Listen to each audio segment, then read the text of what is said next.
Welcome back, and thank you for joining me for tonight's telling of The Willow-Wren and the Bear. Once, in summertime, the bear and the wolf were walking in the forest, and the bear heard a bird singing so beautiful that he said, "Brother Wolf, what bird is it that sings so well?" "That is the king of birds," said the wolf, "before whom we must bow down."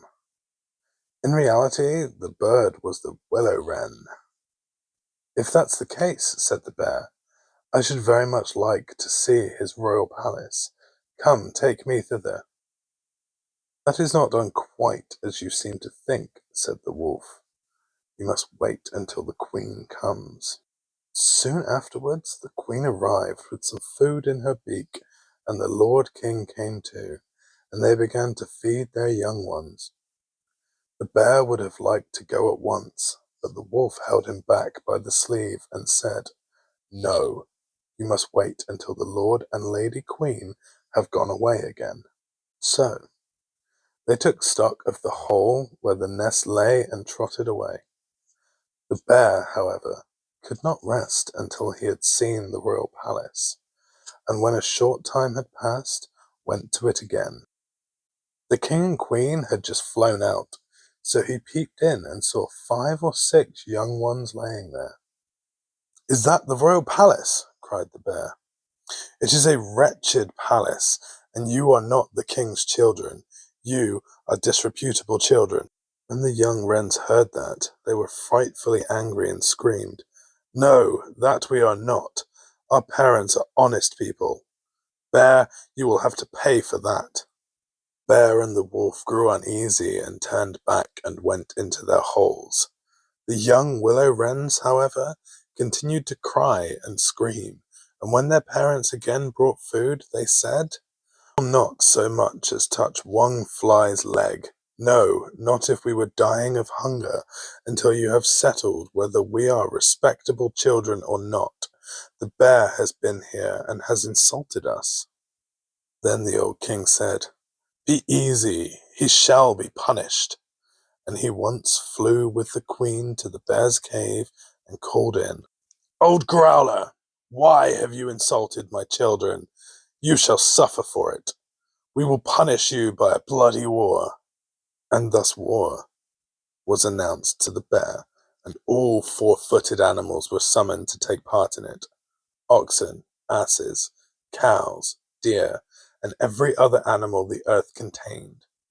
The willow-wren summoned everything which flew in the air, not only birds, large and small, but midges and hornets, bees and flies had to come. When the time comes for war to begin, the willow-wren sent out spies to discover who was the enemy's commander-in-chief. The gnat, who was the most crafty, flew into the forest where the enemy was assembled, and hid herself beneath a leaf of the tree where the password was to be announced. There stood the bear, and he called the fox before him and said, "Fox, you are the most cunning of all the animals. You shall be the general and lead us." "Good," said the fox. "But what signal shall we agree upon?" No one knew that, so the fox said, "I have fine, long, bushy tail, which almost looks like a plume of red feathers. When I lift my tail up quite high, all is going well, and you must charge. But if I let it hang down, run away as fast as you can." When the gnat heard that, she flew away again, revealing everything, down to the minutest detail, to the willow-wren. When day broke and the battle was to begin, all the 4-footed animals came running up with such a noise that the earth trembled.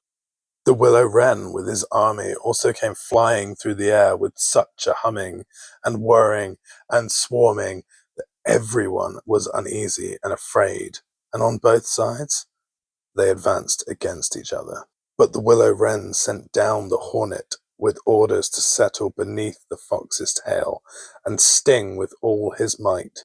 When the fox felt the first sting, he started so that he drew one leg from pain, but he bore it, and still kept his tail high in the air. At the second sting, he was forced to put it down for a moment. At the third, he could hold out no longer, screamed, and put his tail between his legs.